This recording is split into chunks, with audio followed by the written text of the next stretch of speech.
معزز خواتین و حضرات، السلام علیکم ورحمۃ اللہ وبرکاتہ۔ آپ کا میزبان عمر برلاس پروگرام انوار سحر کے ساتھ ایک دفعہ پھر حاضر خدمت، اور میں امید کرتا ہوں آپ صحت اور ایمان کی بہترین حالتوں میں ہوں گے، اور ساتھ ساتھ ماہ رمضان کی برکتوں کو، فضیلتوں کو اور رحمتوں کو اپنے دامن میں خوب سمیٹ رہے ہوں گے۔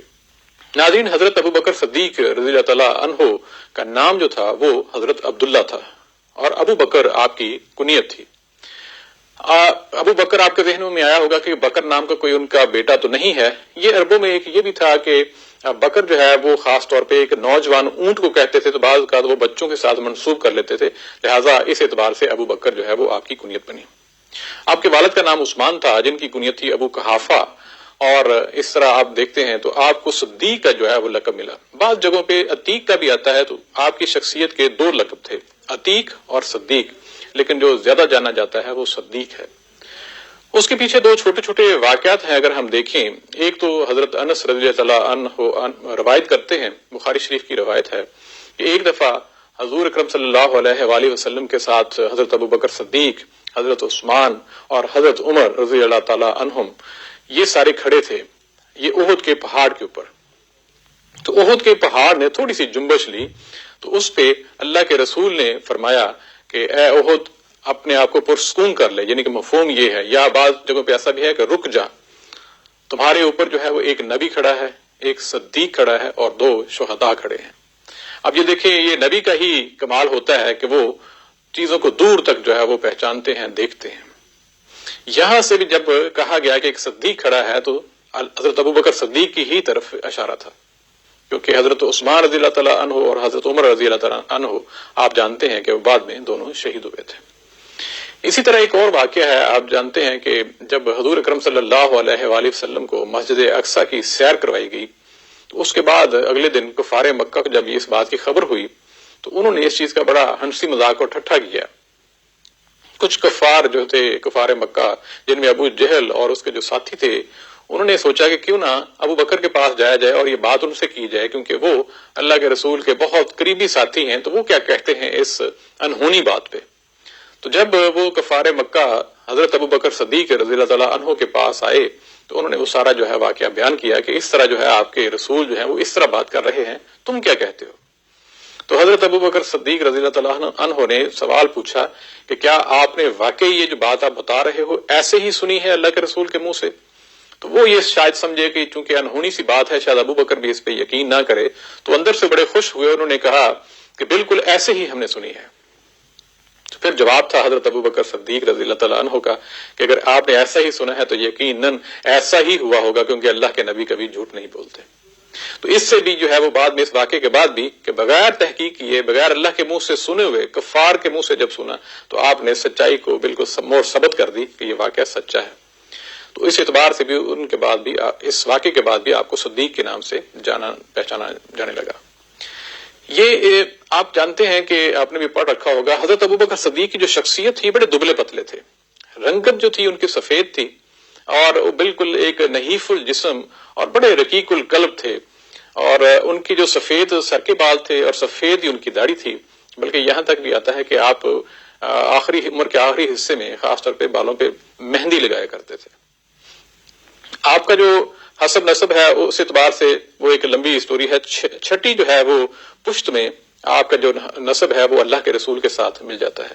بلکہ اگر میں اس کو بول دوں تو وہ بھی ہے کہ عبداللہ آپ کا نام تھا، عبداللہ بن عثمان بن عامر بن عمرو بن کعب بن سعد بن تیم بن مرہ بن کعب، تو یہ چھٹی پشت میں جا کے اللہ کے رسول کے ساتھ مل جاتا ہے۔ حضرت ابو بکر صدیق رضی اللہ تعالیٰ عنہ نے 3 شادیاں کی تھیں۔ جو سب سے پہلی شادی تھی وہ سب سے پہلی شادی آپ کے علم میں ہوگا، ہم نے 2 دن پہلے بھی بات کی ہے کہ جو سب سے پہلی جو شادی تھی ام رومان کے ساتھ کی تھی، اور ام رومان جو تھی ان کی یہ دوسری شادی تھی۔ پہلی شادی جو تھی ان کی حضرت عبداللہ ازوی سے ہوئی تھی، جب وہ وفات پا گئے تھے تو اس کے بعد جو تھے انہوں نے دوسری شادی کی تھی حضرت ابو بکر صدیق کے ساتھ۔ اس میں سے ایک بیٹا ہوا تھا اور ایک بیٹی۔ بیٹا جو جن کا نام تھا عبد الرحمن، اور بیٹی عائشہ صدیقہ رضی اللہ تعالی عنہا۔ ان کے اوپر ہم پورا پروگرام کر چکے ہیں، اور وہ ان کی شخصیت کے بارے میں کیا کہنے، بہت ہی عمدہ شخصیت اور بڑی علم و فضل والی شخصیت تھی۔ یہ جو عبد الرحمن تھے یہ بہت بعد میں مسلمان ہوئے، بلکہ آپ یوں کہہ لیں کہ غزوہ بدر میں یہ مسلمان نہیں تھے۔ غزوہ بدر میں یہ جب مسلمان ہوئے تھے یہ صلح حدیبیہ کے موقع پر ہوئے تھے۔ ایک چھوٹا سا واقعہ یہاں پہ میرے ذہن میں آ گیا تو میں نے کہا وہ بھی یہاں پہ بتاتا چلوں۔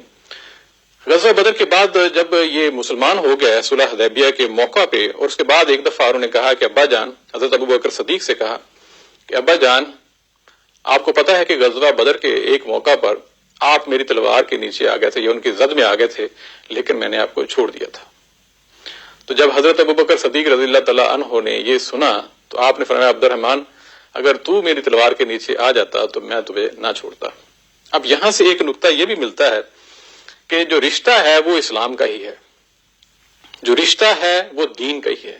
وہ باپ بیٹا بھی جو ہے اگر ایک نان مسلم اور ایک مسلم ہے تو اس کے درمیان وہ جو ہے تعلق داری اور رشتہ داری وہ نہیں ہو سکتی، بلکہ وہ تفصیل ہم نے غزوہ بدر کے موقع پہ بھی ساری وہ بیان کی تھی۔ آپ کی حضرت ابوبکر صدیق کی جو دوسری شادی تھی وہ حضرت اسماء بنت امیس کے ساتھ ہوئی تھی۔ اب یہ بھی ایک بہت بڑی شخصیت تھی۔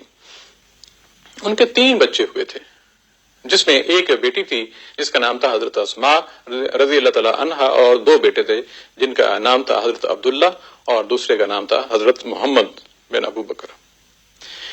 یہ حضرت اسماء بنت امیس آپ کے ذہنوں میں یقیناً آ گیا ہوگا، یہ وہی خاتون ہیں جنہوں نے ایک دفعہ ایک مشورہ دیا تھا حضرت فاطمہ رضی اللہ تعالی عنہا کو، جب وہ اس حوالے سے تھوڑی سی بے چین بھی تھی کہ عام طور پہ میت کو جب لے جاتے ہیں تو وہ اوپن ہوتی ہے، کھلی ہوتی ہے، تو بے پردگی ہوتی ہے خاص طور پہ خواتین کی میت کے حوالے سے، تو وہ اس بات پہ بڑی سوچ کے پریشان بھی ہو جاتی تھیں کہ جب عورت کی میت جاتی ہے تو ان کو کس طرح ان کو کور کیا جا سکے یا کس طرح ان کی پردہ جو ہے وہ قائم کیا جا سکے۔ تو پھر انہوں نے مشورہ کیا تھا حضرت اسماء بنت امیس کے ساتھ، جو کہ حضرت ابوبکر صدیق کی دوسری زوجہ تھی۔ تو حضرت اسماء کہنے لگی کہ مجھے خبر ہے کہ حبشہ والے لوگ جو ہیں ان کا کلچر کچھ اس طرح ہے کہ وہ جب میت جاتی ہے تو میت جو ایک جس چارپائی پہ جاتی ہے اس کے سائڈوں پہ وہ کھجور کی شاخیں کچھ اس طرح کر دیتے ہیں اور اس کے اوپر چادر ڈال دیتے ہیں کہ میت جو ہے وہ اس کے اندر چھپ جاتی ہے۔ تو یہ چیز جو ہے، یہ انداز جو تھا، یہ حضرت فاطمہ رضی اللہ تعالی عنہا کو بڑا پسند آیا تھا۔ تو اس کے بعد جو ہے وہ عرب میں بھی یہ طریقہ کار جو ہے وہ رائج ہو گیا تھا کہ میت کو اس طرح خواتین کے میت کو خاص طور پہ اوپن نہیں لے جایا جاتا تھا۔ اب آتے ہیں بیٹوں کی طرف۔ ان کے ایک بیٹے تھے حضرت ابوبکر صدیق کے، جو کہ حضرت اسماء میں سے وہ تھے حضرت عبداللہ۔ اور یہ آپ سن کے یقیناً آپ کے علم میں ہوگا، جب ہم ہجرت مدینہ کا واقعہ پڑھتے ہیں تو حضرت عبداللہ کا تذکرہ جو ہے وہ بار بار ہم سنتے ہیں۔ ان کا تذکرہ اس حوالے سے بھی بڑا انٹرسٹنگ ہے کہ یہ مسلمانوں کے پہلے، آپ یوں سمجھ لیجئے کہ مسلمانوں کے لیے جو ہے جاسوسی کا کام کرنے والے یہ پہلی شخصیت تھی۔ وہ اس طرح جب حضور اکرم صلی اللہ علیہ وآلہ وسلم حضرت ابوبکر صدیق رضی اللہ تعالیٰ عنہ کے ساتھ جو ہے وہ مکہ سے نکلے تو بالکل مخالف سمت میں، یعنی مدینہ اس طرف تھا تو آپ مخالف سمت میں غار ثور کی طرف گئے تھے، تاکہ پیچھے سے جو کفار تھے وہ تو دشمن بن کے خدا نخواستہ آپ کو قتل کرنے کی سازش انہوں نے کر چکے تھے یا کر لی تھی، تو وہ ادھر رات کے اندھیرے میں ادھر پہنچے تھے۔ تو یہ جو حضرت عبداللہ تھے جو حضرت ابوبکر صدیق رضی اللہ تعالیٰ عنہ کے بیٹے، یہ کیا کرتے تھے، یہ سارا دن انہی کفار کے درمیان ہی رہتے تھے، تو ان کی سازشیں سنتے تھے، ان کی خبریں اکٹھی کرتے تھے، اور جب رات کو ہوتے تھے تو رات کو پھر یہ اس غار میں جاتے تھے اور پوری تفصیل بیان کرتے تھے حضور اکرم صلی اللہ علیہ وسلم کو اور اپنے ابا جان کو، تاکہ اگلا لاہ عمل جو ہے وہ تیار کیا جائے کہ کفار کیا سوچ رہے ہیں۔ اچھا، بڑی انٹرسٹنگ بات یہ ہے کہ چونکہ مکہ سے یہ جو غار ثور ہے تقریباً 5 سے 6 کلومیٹر کے فاصلے پہ ہے۔ اب آپ خود اندازہ کریں کہ سارا دن تو یہاں پہ رہے اور پھر ہے کہ پتہ بھی نہ چلے۔ یہ چونکہ اسلام کو کوئی ایسا قدم نہیں اٹھانا چاہ رہے تھے جس سے اسلام کو کسی حوالے سے کوئی گزند پہنچتی، تو وہاں سے جب وہ جاتے تھے رات کو، رات وہیں رہتے تھے اور رات صبح ہونے سے پہلے پہلے واپس آ جاتے تھے۔ ان کا ایک اور چیز میں بتاتا چلوں، ان کا ایک حضرت ابوبکر صدیق رضی اللہ تعالیٰ عنہ کا ایک غلام تھا، اس کا نام تھا حضرت عامر بن فہیرہ۔ اب اس کا کام یہ ہوتا تھا کہ وہ سارا دن جو ہے وہ جو چراگاہ ہوتی تھی جو یہاں پہ بکریاں، وہ دوسرے جو ریوڑ ہوتے تھے ان کے ساتھ چراتا رہتا تھا۔ اب چونکہ رات کو حضرت عامر جو ہے وہ غار ثور کی طرف جاتے تھے اور صبح واپس آتے تھے، تو یہ خدشہ ہوتا تھا کہ اگر صبح کسی کافر نے یہاں کے نشان دیکھ لیے قدموں کے تو پھر یہ کہیں اس طرف نہ چل پڑے۔ تو وہ کیا کرتا تھا کہ وہ جب صبح حضرت عامر حضرت عبداللہ واپس آ رہے ہوتے تو وہ وہاں پہ بکریاں چرا رہا ہوتا، تاکہ وہ سارا جو ایریا تھا، سارا جو راستہ تھا، وہ اسی راستے پوری رات بکریاں چراتا رہتا تھا تاکہ قدموں کے نشان بالکل ختم ہو جائیں۔ آپ اندازہ کریں کس قسم کی قربانیاں جو ہے وہ لوگوں نے دی ہیں۔ اور ساتھ ہی ایک اور کام کرتا تھا، یہ 6 کلومیٹر کا جو فاصلہ تھا وہ ساری رات بکریاں وہاں چراتا تھا، اور اس کا ایک بینیفٹ یہ بھی ہوتا تھا، جب وہ غار ثور کے اس پہاڑ کے قریب پہنچتے تھے تو وہ پھر بکریوں کا دودھ دوہتا تھا اور اس میں سے تھوڑا سا دودھ جو ہے وہ لے کے جاتا تھا اوپر، اور حضرت ابوبکر صدیق رضی اللہ عنہ اور حضور اکرم صلی اللہ علیہ وآلہ وسلم کو جا کے دیتا تھا، اور 3 دن جو ہے یہی خوراک تھی۔ اب آپ خود اندازہ لگائیں کہ کس طرح جو ہے کتنی قربانیاں دی ہیں مسلمانوں نے۔ بندہ دیکھ کے دل ہل جاتا ہے کہ 3 دن وہاں پہ بھوکو پیاس، اور پھر آگے چلتے ہیں۔ آپ کے دوسرے جو بیٹے تھے وہ حضرت محمد جو تھے بن ابو بکر، یہ چونکہ چھوٹے تھے تو یہ حضرت علی کے بہت قریب تھے، حضرت علی رضی اللہ تعالیٰ عنہ کے قریب۔ تو یہ جو بعد میں حضرت علی رضی اللہ تعالیٰ عنہ کا دور خلافت آیا تو اس میں پھر یہ مصر کے والی بنے تھے، اور پھر وہیں رہے تھے اور پھر وہیں فوت ہو گئے تھے۔ اب جو بیٹی جو ہے حضرت اسماء، اس کا تذکرہ بھی بہت ضروری ہے۔ حضرت اسماء کی قربانی اور شخصیت بھی کمال کی ہے۔ ان کا بھی آپ کو علم ہوگا، جب حضرت ابوبکر صدیق رضی اللہ تعالیٰ عنہ اور حضور اکرم صلی اللہ علیہ وآلہ وسلم جب ہجرت مدینہ کے لیے گھر سے نکل گیا رات کے اندھیرے میں، تو صبح جب پتہ چلا کفار مکہ کو تو بڑے پریشان ہوئے، تو فوراً کہا کہ پوچھیں، ذرا چیک کریں حضرت ابوبکر صدیق کے گھر جا کے۔ تو ابو جہل جو ہے وہ اپنے کچھ ساتھیوں کے ساتھ وہاں پہنچا، تو وہاں جو پہنچا تو انہوں نے جب نوک کیا تو حضرت اسماء باہر آئیں، پوچھا تمہارے ابا جان کدھر ہیں؟ تو انہوں نے چونکہ اسلام کے حوالے سے کچھ بھی چیز کہہ سکتے، انہوں نے کہا جی ہمیں نہیں پتا۔ پھر ابو جہل نے ایک تھپڑ بھی رسید کیا تھا جس سے آپ کی بالی جو ہے وہ زمین پہ گر گئی تھی، یعنی کہ بچوں کے اوپر بھی، بچیوں کے اوپر بھی اتنا زیادہ ظلم ابو جہل کرتا تھا۔ اور آپ کے علم ہو گیا ایک تھپڑ انہوں نے پہلے بھی مارا تھا، جو کہ حضرت فاطمہ رضی اللہ تعالیٰ عنہا کے اوپر۔ وہ واقعہ آپ کے ذہن میں ہوگا جب وہ اللہ کے رسول سجدے میں گئے تھے، اوپر اونٹ کی اوجری رکھ دی تھی، تو اس وقت پھر حضرت فاطمہ رضی اللہ تعالیٰ عنہا نے وہ ہٹائی تھی، تو پھر ابو جہل نے وہاں پہ بھی تھپڑ مارا تھا۔ دوسرا یہ ہے حضرت اسماء کا ایک اور بھی کام تھا کہ ان کے خاص طور پہ جو ان کی ذات کے حوالے سے، کہ جب یہ کھانا تیار کر رہی تھی اور کھانا دے رہی تھی اپنے ابا جان کو کہ راستے کے لیے، اور وہاں جو ہے رہنے کے حوالے سے راستے میں کوئی ضرورت پڑ سکتی ہے، تو انہوں نے اپنا بعض جگہوں پہ آتا ہے دوپٹہ، بعض جگہوں پہ آتا ہے کمر بند، اس کو رسی وہاں پہ فوری طور پہ نہیں ملی تھی، انہوں نے رسی ڈھونڈنا جو ہے وہ مناسب نہ سمجھا کہ وقت بہت قلیل ہے اور رات کو جلدی جلدی نکلنا ہے، تو انہوں نے پھر اپنا جو دوپٹہ یا کمر بند تھا اس کو 2 حصوں میں پھاڑ دیا تھا، اور دونوں حصوں میں ایک کے ساتھ انہوں نے پھر وہ کھانا باندھا تھا، اور دوسرے حصے میں پانی کا مشکیدہ باندھا تھا۔ اسی حوالے سے پھر آپ کو ذات الطاقین کہتے ہیں، یہ عربی میں ایک اصطلاح ہے کہ دوپٹوں کو 2 حصے میں کرنے والی۔ اب آپ خود اندازہ لگائیں کہ کس قدر کتنی قربانیاں دی ہیں حضرت ابوبکر صدیق رضی اللہ تعالیٰ عنہ کی فیملی نے، ایک ایک جگہ پہ جہاں پہ آپ دیکھیں مرد ہیں، خواتین ہیں، غلام ہیں، یعنی کہ ایک ایک بندے نے، جبکہ والدین بھی اور بچے بھی اور بیویاں، بیٹیاں، بیٹے، سب جگہوں نے، سب نے اپنی اپنی قربانی دی ہے، اور یہ چھوٹی چیز نہیں ہے۔ پھر تیسری جو شادی تھی وہ حبیبہ بنت خارجہ کے ساتھ ہوئی تھی، جس میں ایک بیٹی پیدا ہوئی تھی، ام کلثوم جس کا نام تھا۔ چونکہ یہ بیٹی حضرت ابوبکر صدیق رضی اللہ تعالیٰ عنہ کی وفات کے بعد پیدا ہوئی تھی، اس وجہ سے اس دور کی جو سرگرمیاں تھیں ان میں ان کا نام نہیں آتا، خاص طور پہ جو پہلے ہجرت کے حوالے سے جو چیزیں تھیں۔ حضرت ابوبکر صدیق رضی اللہ تعالیٰ عنہ اس حوالے سے بھی بڑی شخصیت ان کی زبردست ہے کہ آپ کے سارے بچے جو ہے وہ مسلمان ہوئے، آپ کی بیویاں مسلمان ہوئی، آپ کے والدین مسلمان ہوئے، ایسے اور کوئی صحابی نہیں ہے، یعنی کہ آپ کے والدین، بیٹے، بیٹیاں اور بیوی بچے سارے کے سارے ماشاءاللہ مسلمان اور صحابہ بنے۔ اب تھوڑا سا حضرت ابوبکر صدیق رضی اللہ تعالیٰ عنہ کی شخصیت کے اوپر۔ آپ کا اسلام سے پہلے بھی مکہ میں ایک مقام تھا، اس کی ایک وجہ تھی کہ شرافت تو انتہا کی تھی، دوسرا پڑھے لکھے تھے، جو چند لوگ جو مکہ میں اس دور میں پڑھے لکھے ہوتے تھے ان میں ایک ان کا بھی شمار ہوتا تھا۔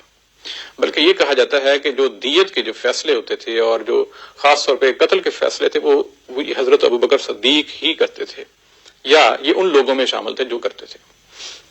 بلکہ دیت اور جرمانے کی جو ضمانت ہوتی تھی وہ اگر حضرت ابوبکر صدیق اگر کہہ دیتے تھے تو مکہ والے اعتبار کرتے تھے، یعنی کہ اس قدر ان کا قد کاٹ تھا۔ اور دوسری یہ چیز ہے کہ یہ ان لوگوں میں سے یہ شاید واحد تھے جن کا جو نالج تھا خاص طور پہ نصاب کے حوالے سے پورے مکہ میں وہ سب سے زیادہ ان کا تھا. ان سے بہتر نصاب کسی کے بارے میں کسی قبیلے کے حوالے سے کسی فیملی کے حوالے سے کوئی اور نہیں جانتا تھا. ایک چیز اور بھی ان کی شخصیت میں، جب اسلام لانے سے پہلے بھی ان کی شخصیت بڑی پاک باز تھی. اس میں یہ بھی ہے کہ انہوں نے ساری زندگی شراب کو ہاتھ تک نہیں لگایا. حالانکہ شراب جو ہے وہ اس وقت تک پیتی جاتی رہی جب تک حرام نہیں قرار دی گئی تھی، لیکن جب جائز بھی تھی تب بھی آپ نے شراب کے قریب نہیں گئے. اور خود حضرت ابوبکر صدیق فرماتے ہیں کہ میں نے ایک دفعہ دیکھا تھا ایک شراب بندہ پی کے وہ اس طرح جو ہے وہ حواس اس کے کھو بیٹھا تھا کہ وہ گندگی اور اس دوسری چیز کھانے والی میں تمیز نہیں کر پا رہا تھا. تو اس چیز سے چونکہ اتنی زیادہ کراہت اور گن آئی تھی کہ میں نے بالکل شراب کے قریب جانا بھی مناسب نہ سمجھا.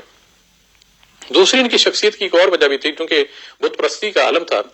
جب یہ بالغ ہوئے تو ان کے والد صاحب جو تھے وہ ان کو لے کے گئے ایک دفعہ بت کدے میں، اور اتفاق ایسا کہ وہاں چھوڑ آئے اور پھر آپ واپس آ گئے. شاید جس طرح ہوتا ہے عام طور پہ بچہ جوان ہوتا ہے تو اس کو پھر عبادت کی طرف راغب کرتے ہیں، یہ بھی کچھ اسی قسم کا ان کا ہو سکتا ہے عمل. حضرت ابوبکر صدیق کیا کرتے ہیں، وہ آپ ایک بت کے پاس کھڑے ہو جاتے ہیں اور بت کو کہتے ہیں کہ مجھے کھانا کھلاؤ، مجھے بھوک لگی ہے. اب بت نے، پتھر کے بت نے کیا کھانا کھلانا تھا یا کیا بتانا تھا؟ بت تو خاموش تھا. پھر کہا کہ اچھا مجھے پھر لباس دو، مجھے کپڑے دو پہننے کے لیے. اب بت جو تھا وہ پھر خاموش تھا. جب دونوں چیزیں بت نے آگے سے کوئی رسپانس دینا بھی نہیں تھا اور دیا بھی نہیں، تو آپ نے پھر قریب پڑے ہوئے ایک پتھر کو اٹھا کے بت کے سر پر مارا اور بت جو ہے وہ نیچے گر گیا، اور اس کے بعد کبھی جو ہے وہ اس جگہ پہ نہیں گئے. لیکن ذہن میں تجسس تھا کہ یہ ایسا کوئی دین ہوگا یقیناً جو سچا ہے، کیونکہ یہ تو سچا نہیں ہے، اس نے تو مجھے کچھ بھی نہیں دیا. اس تجسس کے لیے وہ باقی ادیان جو ہے ان کا مطالعہ بھی کرتے رہتے تھے کاہے بگاہے. اور تاریخ کی کتابوں میں آتا ہے کہ بعض کا جو ہے وہ جو کرسچینٹی تھی ان کو حضرت عیسیٰ علیہ السلام کے ان تعلیمات کو انہوں نے بہت زیادہ قریب سے پڑھا تھا، اور ان کو یہ تھا کہ اب شاید کوئی نبی آئے گا یا نہیں آئے گا، یہ ایک ان کے ذہنوں میں خیال تھا. لہذا مکہ میں ایک بہت بڑے لکھے ایک آدمی تھے ورقہ بن نوفل، بلکہ وہ شاید یہودی تھے. تو انہوں نے ان کے پاس ایک دن گیا اور کہنے لگے آپ مجھے یہ بتا دیجئے کہ کوئی نبی آنے والا ہے یا آئے گا یا نہیں آئے گا. تو پھر انہوں نے کہا بتائیے بات یہ ہے کہ نبی جو ہے وہ آئے گا تو ایک بہت بڑے اونچے نسب والے خاندان سے آئے گا. تو پھر یہ کہتے ہیں کہ وہ آئے گا تو کیا کہے گا؟ تو آپ وہ جو ورقہ بن نوفل ہیں وہ کہتے ہیں کہ جب وہ نبی آئے گا تو وہ وہی کہے گا جو وحی کے ذریعے اس کا اللہ کہے گا. اور ساتھ یہ کہے گا کہ ساتھ ورقہ بن نوفل کہنے لگے کہ وہ نبی جو ہے وہ ظلم نہیں کرے گا اور نہ ہی کوئی اس پہ ظلم ہوگا اور نہ ہی کسی ظلم کرنے والوں کا وہ ساتھ دے گا. لہٰذا یہ بات سن کے آپ جو ہے وہ واپس آ گئے، لیکن ساتھ ساتھ ایک تلاش جاری رکھی کہ بہتر جو ہے ایک سچا دین کون سا ہو. اور اس کے بعد جب نبوت کا اعلان ہوا تو پھر چونکہ یہ تاجر تھے، تجارت کرتے تھے، تو ان دنوں اللہ کے رسول کے ساتھ بھی یہ ان کا اٹھنا بیٹھنا ہو گیا تھا، کیونکہ اللہ کے رسول بھی ان دنوں تجارت کرتے تھے. تو جب اٹھنا بیٹھنا ہو گیا تو اللہ کے رسول نے سب سے پہلے مکہ کے ان لوگوں تک جو ہے وہ تبلیغ کی جو کہ آپ یوں کہہ لیں پڑھے لکھے تھے، بردبار تھے، جزو انکساری والے تھے، ان تک جو ہے وہ دعوت پہنچائی تھی، جن میں سب سے پہلے حضرت ابوبکر صدیق رضی اللہ تعالیٰ عنہ تھے. جب ان تک دعوت پہنچائی تو حضرت ابوبکر صدیق اس پہ خوش ہوئے اور آپ نے فوراً جو ہے وہ دعوت کو قبول کر لیا. بلکہ نہ صرف دعوت کو قبول کر لیا، چونکہ آپ نے پھر اپنی شخصیت کو استعمال کیا. مکہ میں آپ ایک انتہائی بردبار، انتہائی دیانتدار اور پکے سچے جانے جاتے تھے، اسی لیے تو بڑے بڑے فیصلے کرتے تھے، جس طرح ابھی بات کی ہے دیت اور قتل کے جو فیصلے ہیں، جرمانوں کے فیصلے ہیں، وہ یہ کرتے تھے. تو پھر آپ جو ہے مکہ کے ایسے ہی لوگوں کے پاس جانا شروع ہو گئے اور خفیہ طور پہ دعوت دینی شروع کر دی. اور اس دور میں پہلے 1 to 1 ملاقات کرتے کسی سے، پھر ان کو قائل کر کے اللہ کے رسول کے پاس لے آتے، اور دعوت جو اللہ کے رسول جب ان کو دیتے، اسلام قبول ہو جاتا تو پھر واپس اعلان نہیں تھا کسی چیز کا. اس خاموشی میں، اس خاموش دعوت میں جو کہ خالصتاً حضرت ابوبکر صدیق رضی اللہ تعالیٰ عنہ کی ایفرٹس تھیں، ان میں بہت بڑے نام جو ہیں وہ مسلمان ہوئے تھے، جس میں نام ہے حضرت طلحہ بن عبید اللہ، حضرت سعد بن ابی وقاص، حضرت عثمان بن مظعون، حضرت ابو عبیدہ بن جراح، حضرت عبد الرحمن بن عوف، حضرت ابو سلمہ، عبد الاسد، حضرت ارقم بن ابی راقم. یہ لمبی فہرست ہے ایک. اور تقریباً یہ سارے کے سارے ہوتا یہ تھا کہ بیٹھتے تھے اور دعوت دیتے تھے لیکن اعلان نہیں کر پاتے تھے. یہ سارے جو ایک صحابی تھے حضرت ارکم بن ابی ارکم، ان کے گھر میں سارے جو انتظامات ہوتے تھے وہاں بیٹھ کے جو ہے آپس میں دعوت دیتے تھے. یعنی باہر سے بندہ جاتا تھا ان کے ہاں بیٹھتا تھا اور پھر وہاں سے دعوت اور کوئی بات ہوتی تھی، لیکن باہر کہیں اعلان نہیں ہوتا تھا. تو ایک دفعہ حضرت ابو بکر صدیق رضی اللہ تعالیٰ عنہ کہنے لگے کہ یا رسول اللہ ہم باہر تھوڑا سا اس کا اعلان بھی کریں. تو اس وقت ٹوٹل جو تو افراد وہ 38 افراد 38 افراد نے اسلام قبول کیا تھا. تو اللہ کے رسول نے فرمایا ابو بکر ابھی ہم تھوڑے ہیں افراد، لیکن انہوں نے کہا کہ ہم اس طرح ہے کہ تھوڑا سا جوش و جذبہ پیدا کرتے ہیں. لہٰذا وہ مکہ کے اطراف میں ایک جگہ میں وہ ایک تقریر کر رہے تھے اس حوالے سے، دین کے حوالے سے. لیکن اب وہاں پہ ایک عجیب معاملہ ہوا جو کہ بڑا خوفناک تھا.